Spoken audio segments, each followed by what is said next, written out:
దొంగిలించలేరు. కాబట్టి మీరు నా యందు విశ్వాసం ఉంచండి.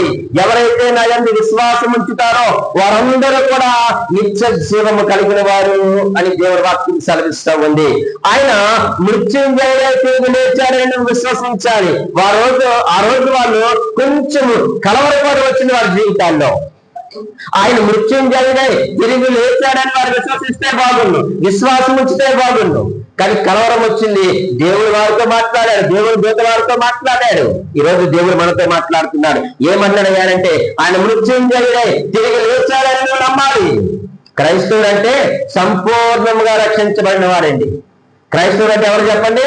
సంపూర్ణముగా రక్షించబడిన వాడు. అందుకే అన్నాడు, ఎవడో నా చేతిలో కుటుంబాలను అపహరించలేడు. ఇది గుర్తు పెట్టుకోవాలి. ఇది విశ్వాసం అంటే. క్రైస్తవుడు అంటే సంపూర్ణంగా రక్షించబడిన వాడు. సాతాను ఆయనకి మరణాన్ని బంధించలేకపోయింది. సాతానుకున్నటువంటి ఆ యొక్క మరణ అధికారాన్ని యేసుక్రీస్తు వారు చేజిక్కించుకున్నారు పునరుత్థానము ద్వారా. రోమా ప్రభుత్వము ఆ యొక్క సమాధిని బంధించలేకపోయింది, లేక సమాధిలో ఆయన బంధించలేకపోయింది రోమా ప్రభుత్వం. అంత మాత్రమే కాదండి, మనుష్యుడు వేసినటువంటి ముద్ర ఆ యొక్క శక్తిని